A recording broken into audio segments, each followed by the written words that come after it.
first and foremost, thank you so much for doing this. I appreciate you taking some time for us. No problem. A lot of people are curious about the group coming to town. Ironically, we had just had the Hot Tuna guys in during the summer, so Jack and Yorma came through. Now, Fantastic. You guys are here in December, so for curious folks, describe who is in the band in addition to yourself. Who is in this band? That's a good question. Okay. This is the band that Paul restarted Jefferson Starship, and this is everybody that was in the band when Paul passed away.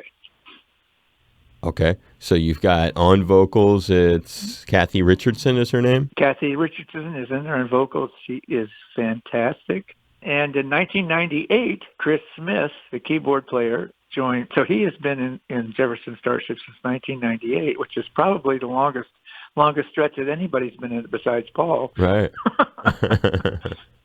Any one person at one time in one stretch. Right. Okay, and Donnie Baldwin, who was the drummer in 1982, I believe, and he was the drummer in Starship also. Right. And then there's Jude Gold. He's the baby. He joined. He's been there about probably coming on to 8 years now. Okay, and that's the full lineup. And that's it. That's it. One of the neat things about you is you've got a lot of history with the islands, of course, dating back to Quicksilver Messenger Service and going forward from there. And we're really blessed, David, because we've got this listener, Steve, the mystery emailer. I've never even met him. He just emails me great historic stuff from when people have, when someone's going to be on the show, basically, he'll give me stuff of when they've previously been in town. And it was like a small book that he sent relating to your your relationship with the Aloha State. And so I just wanted to drop a couple on you because they sounded really interesting. Your debut in Hawaii, it looks like, came, and you can correct Steve if he has any of this wrong, of course. March 13th. He probably remembers more sharply than I do. You never know. Sometimes people one-up Steve. You never know. But we have March 17th, 1970, Quicksilver Messenger Service make their Hawaii debut. They play Andrews Amphitheater here in Honolulu on the UH campus. Performance includes some Bo Diddley, Mona, Who Do You Love, Your Song Too Far. Ticket prices for this thing, $3.50 in advance, $4 at the gate. Any memories whatsoever? I do remember that. That was the big band that had Nicky Hopkins in it, too. Yeah, that's right, on the piano. Yeah. And after Dino and Duncan came back, and dragging Dino along with him. Right. And Greg on the drums, Greg Elmore. Good for you. Yeah. And you can remember that. Well, that's very impressive. Yeah, all right. I remember that. Then after that, we all loved Hawaii so much that somebody decided, I didn't think it was a particularly good idea, but we were going to record in Hawaii. That's right. Make a record. May 1st, 1970, up in Haleiwa, you guys go to the Opailua Lodge or something, it looks like. Opailua Lodge is this old Boy Scout camp that didn't have any electricity. So we had to bring a generator up there. It also contained your best-known hit, Fresh Air, when you did that record, Just for Love. Yeah, the Just for Love. It does contain Fresh Air. Incredible. You lived in a country... I don't remember whether we actually recorded it there or not. You lived in a country house near the sugarcane fields. What are some memories of spending... It looks like you stayed a month and a half here. Yeah, the first 2 weeks we're trying to get this... There was a big spike. He couldn't get the generator grounded properly, so we couldn't do anything for 2 weeks. The first 2 weeks. Oh, what a horrible place to be stuck. Right. Could have been worse. Right, exactly. It couldn't have been worse as far as probably trying to get stuff done efficiently. Right. But as far as having a good time, yeah. And then you guys stay for it looks like a month and a half, and then as if that 1970 turns out to be a very big year for you and this state, because in June of that year, you guys, Quicksilver plays the Summer Diamond Head Crater Festival with the Steve Miller Band, Linda Ronstadt, Big Brother, and the Holding Company. Memories of playing that in the Crater, yeah. Wow, I do remember that.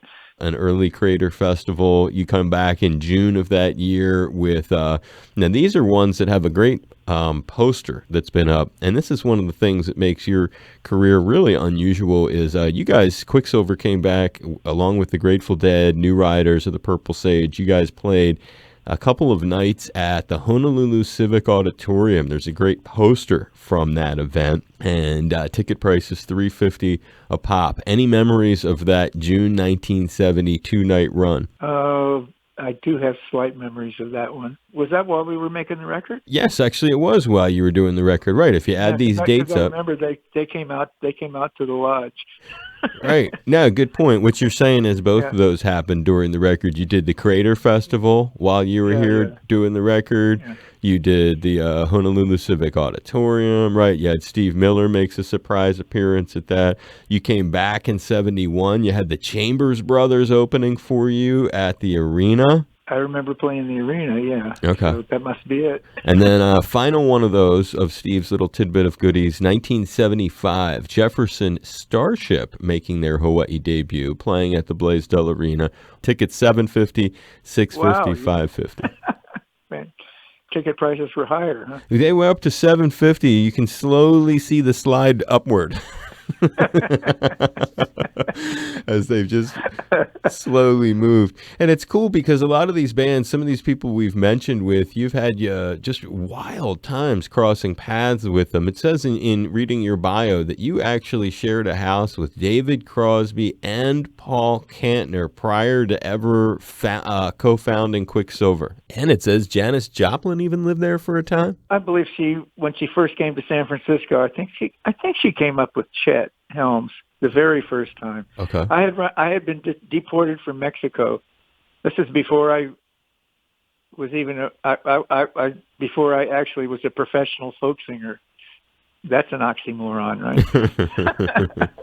But anyway, and I went on a group that got deported from Mexico because I guess we did a performance in front of the Cuban ambassador or something, and they thought we were political agitators, and they put us in jail overnight and put us on a plane for San Antonio the next morning.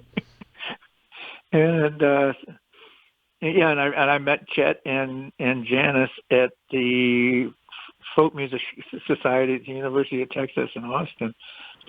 And we just kind of traded numbers and said, if you're ever, told Chet and I guess Janis too, if you're ever in San Francisco, here's my number. And I think they stayed, on our sofa or whatever it was. Oh, that's the story. For a couple of nights or a week, whatever it was. I don't really remember. Still kind of cool having Janis living out in the living room there. And so you were sharing a house with David Crosby and Paul Kantner. Is that part accurate? Yeah, David considered it his house, but he wasn't there that much. That was before Birds, too. Yeah. Wow. It was way back in there. Yeah. I mean, that's one of the things that a lot of people may not realize about David is when you were in Quicksilver, you were one of the two bands that shared the bill with the Grateful Dead more than anyone else. It was the Airplane, ironically, and Quicksilver. Right. Well, in San Francisco itself, I guess we were the three biggest bands, really, at that, the local bands at that point. Even though, I mean, the Jefferson Airplane, of course, had made a record and everything, and Surrealistic Pillow, and the Grateful Dead had a record. We didn't have a record, which is why we never were big outside of town. But we were always playing the Avalon and Fillmore. As far as the people in San Francisco were concerned, they know all our stuff by heart. You ended up ranking a lot of dates with the Grateful Dead. Those are almost all local San Francisco dates. Right, exactly. No, that's true. And when you look in Dead Base, they are all in the San Francisco Bay Area, but still, it's quite a number of them. Talk about, and I guess that's when you had first developed a relationship with Paul. Explain developing a relationship with him initially. Oh, I developed a relationship with Paul probably around 1963 when I was in just a folk singer with I was did a little trio called David and Michaela with Bob Conger on bass. She was married to, and Michaela, and we played in San Jose, and Paul, I think, was going to San Jose State at the time and was hanging out and helping run the music folk club down there. And we just got together and hit it off, and mostly because we smoked dope. I think. So I every time we came down to play that club, which is like about 3 or 4 times, I'd just hang at Paul's house and, stay there instead of anywhere else. And we'd sit up and pick guitars and banjos all night. And was it Paul who invited you to join? I guess it was like Marty who was just leaving or something? Marty had left. Yeah, well, I had left Quicksilver like about, I don't know, almost a year. Well, I don't know, 9 months before that, something like that. And I was just hanging out at Mickey Hart's ranch in his studios, and while he was making his record. And there was one song on there that I thought Paul and Grace would sound really good singing harmony on. So I asked them if they wanted to come do that. And then they did come out, and Grace played piano, ended up playing piano on it too. So a song called Blind John off of Blind John, the guitar player, off of Mickey Hart's Rolling Thunder album. And after that, I think it was shortly after that Marty left, and they were going out on the road, and they needed somebody to sing with, harmony with, and that was me. So, and that ended up being the last tour of Jefferson Airplane. So, how was it that they morphed the name from Airplane to Starship? Explain that transition. Well, after, it didn't really end. Nobody said this is the end of Jefferson Airplane. It just kind of, they just never played together again. And all of a sudden, RCA realized that that's what was happening and stopped paying our salaries. And so Paul and Grace and I made this record called Baron von Tollbooths and the Chrome Nun shortly after that, which was part of a record that Paul really owed them as a solo project. Lots of guests on that. Jerry, David Crosby. Jerry Crosby's on it. Jack and Yorma. Jack and Yorma. Craig Chiquiso, I think, is probably on it too. Yep. And Jack Traylor, yeah. And then Grace also owed them an album. So it was the same group of people that were on Grace's solo album Manhole. They were kind of made at the same time, or the same kind of right after that. And when those were done, we decided, well, it looks like there isn't going to be any Jefferson Airplane. What are we going to do? We might as well go out and promote Grace's album or something. What do we call it? And Paul had put on his Blows Against the Empire album, and he called it, and everybody that played on it was called, it's the Jefferson Starship Crew. That was about hijacking the Starship. Right. That album. Okay, so that's where that, I said, well, we probably should call it Jefferson Starship. And it seemed like a good idea, so. But it was such a good idea, actually. So it seemed to work. Yeah, what a trip, too. And not long after that, you co-wrote, you're attributed to 2 major Starship songs from the 70s. I guess we should be more in chronological order. Explain your relationship to that keyboard arrangement, the song Miracles, which would just end up being this massive song for the band. Oh, well, no, I didn't write that. I just had that. I just played that little lick it just happened to come up when we were recording at the Basics in the studio, and it occurred to me, and I played it, and everybody said, "Hey, play that again." I said, "Okay." So that was it. So that's what that is on that. It was like the song was written. That's just a little arrangement thing, yeah. And then you co-wrote one of Starship's biggest songs, Jane. Yeah. Me and my friend Jim McPherson wrote the song, and Chiquiso came up with that really good rock and roll arrangement. And so we gave him credit for that. And Paul wrote the little lick at the beginning, so I decided I'll give him a little piece of that too, because that's his lick at the beginning.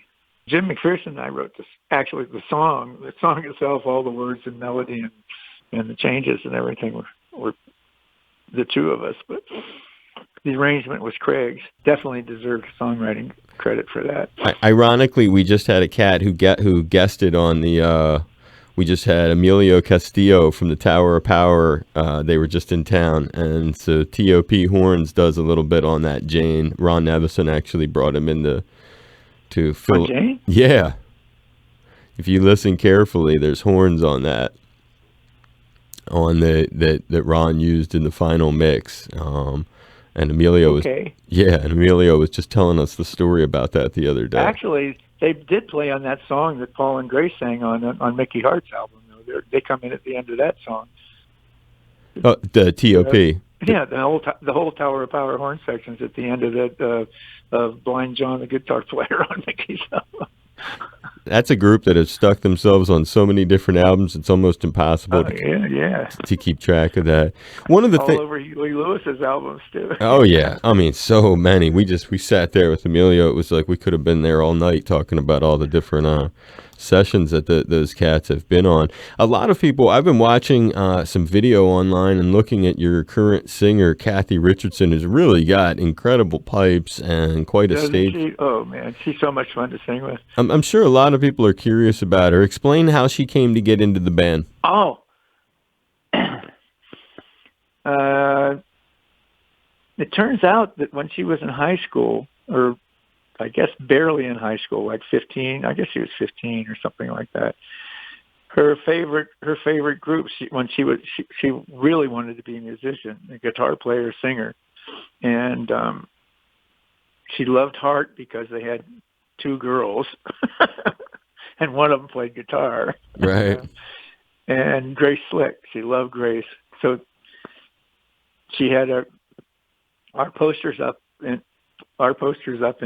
her bedroom, like when she was like 14, 15. And she just worked at becoming, and she developed a big following around Chicago, where she lived outside of Chicago in the suburbs, and she got really good. She hung out on, Jim Peterick?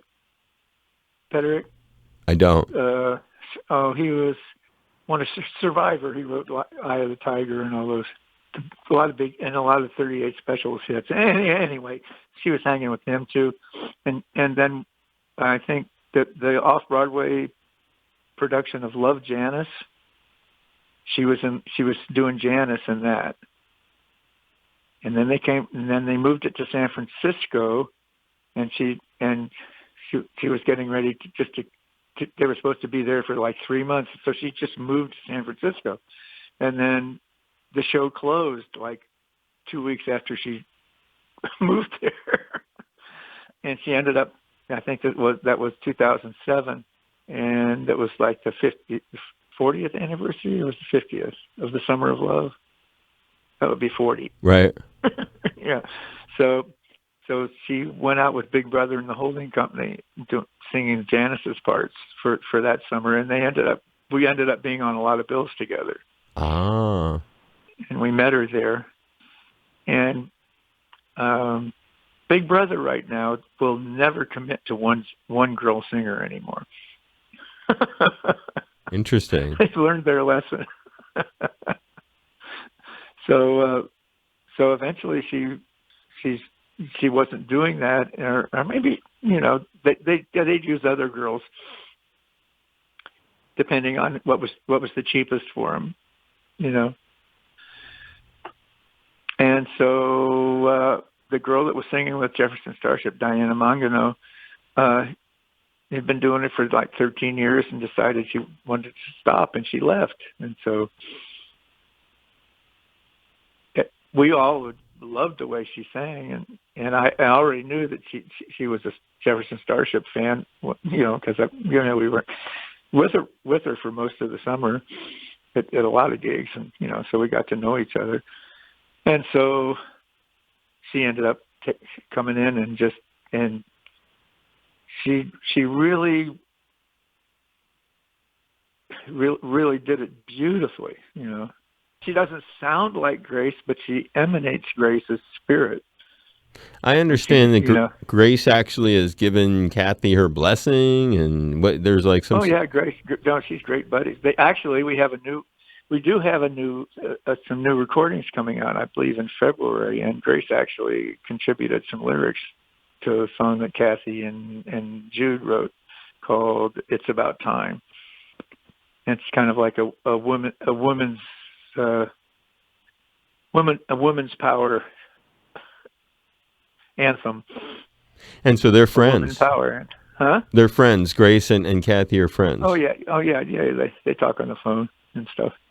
Very interesting. I mean, there's probably not a lot of rock bands that have that kind of thing where you have the legendary lead singer no longer in the band, but yet having a friendly relationship with the person who's kind of doing their role. Grace loves her. Yeah, that's remarkable. When Jefferson Airplane got their Lifetime Achievement Award at the Grammys from the NARAS, Grace insisted that it be her that sang with the band on the telecast. Kathy would do it. They were trying to get Pink to do it because he just recorded White Rabbit that was out at the time. But that's that video that's got Jack and Yorma playing with her, right? Yeah, Jack and Yorma. Yeah. Yeah, no, I've seen that. That is a powerful live version of that. You know what's crazy is we were talking about the Grateful Dead earlier, and this could be wrong, but maybe it's not. You moved into a house in California that in '68 was previously rented by Bob Weir and Pigpen, and you still live in that exact same house to this day. Is that true? Well, it was 1970, but it's in 1970. I'm speaking to you from that very house as we speak, huh? Pigpen and Bobby lived here, and along with Tom Constantin too. Right, the other keyboard dude who was in the band. Yeah. How crazy is that? And they lived there, and then now, and you bought the house, you own it, it's yours. Yeah, they were renting it. Yeah, I bought it. And that's Novato, California. Yep. And you're still in the same place all these years later. Coming up on 50, isn't it? It's incredible, huh? 2020, it'll be 50 years I've been in this house. Who were you closest to in the Grateful Dead? Oh, depends on what time, when.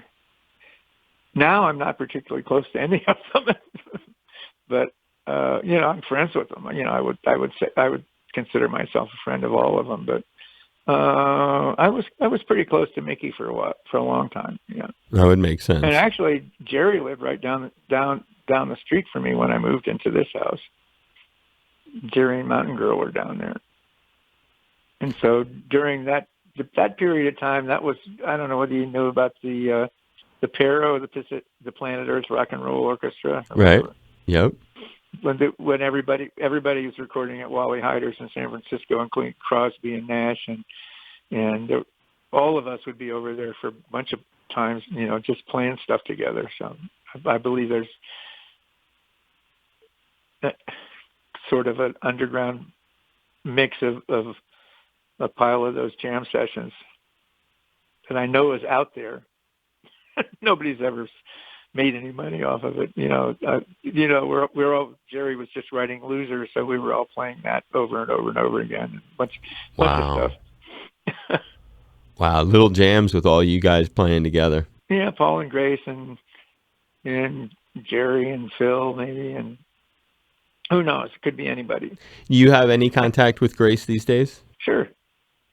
She called me the other day, actually. She's doing like visual art these days, right? No, she's still doing that, yeah. Does she ever come see the band? She has once. She does, if we're playing in LA maybe, she doesn't get out very much. She has problems with her feet. Her feet are, it's painful for her to walk, so she doesn't really go very many places. She's brighter than hell though. She's still right on the button. She's just the same talking to her. Oh, and you're going to have the new, so some lyrics that she's contributed coming out in February, you said, probably. Right. To the next Jefferson Starship record. Yes. What's your favorite song to play live these days? Oh, I can't pick one. I know it's impossible not to ask that question. I know. These days, it'll be one of the new ones that because we're starting to put them in the set now. A few of them. But I love playing all of them. It just depends on what sort of magic is happening that night. Do you guys tell a lot of stories on stage? Do you like share some of your encounters over the years with different things? Oh, there's bound to be some talking, sure. Like, I'll give you an example. Bill Graham. What's a first encounter with Bill Graham, or maybe a real memorable one when you think back to that guy?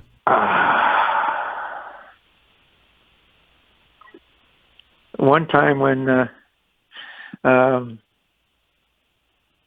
him screaming his head off at me because Quicksilver couldn't get on. It was a benefit at Winterland,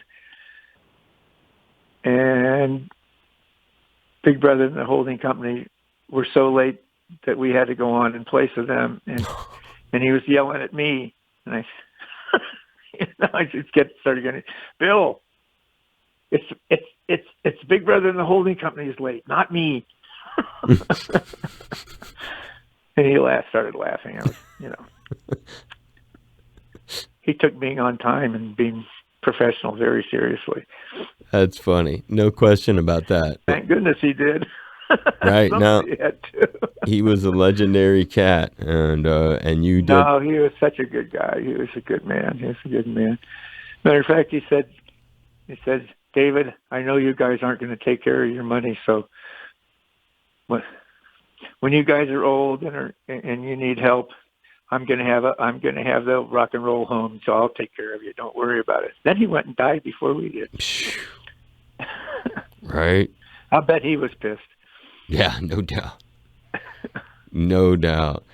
Incredible storytelling today. We've been blessed to have David Freiberg from Jefferson Starship on, and they are coming to town playing at the Hawaii Theater this weekend. Very special show. First time back in a number of years. I think it was 2008 that Paul last brought the band to town. Was that 2008? I remember he played a little club. Yeah, right. Exactly. And I think he came with just me and Cassie and the lead guitar player. No. It was a tiny... No drummer. I believe we didn't even... Keyboard player. Me and Cassie and the keyboard player. Maybe... I don't remember, but I know we didn't have a drummer. We went to Japan from there. So, yes, I do remember that. Well, you're coming back, and it'll be great to have you guys in town. And it'd be wonderful to be there. We appreciate you sharing some stories, especially with all that vintage Hawaii history that you've got, recording and stuff here. Yeah. It'll be good to come make some more. Aloha, David Freiberg from Jefferson Starship here. I have found my way back to the pledge drive. It was a thrill being a guest of Dave Lawrence here. But it'll be a bigger thrill to get a pledge from you right now. Thank you so much. Perfect, brother. I appreciate it, David. Okay, great. Thanks for taking some time for us today. Okay, you bet, Dave. Thank you so much. Good luck with the shows. Take care. Thanks.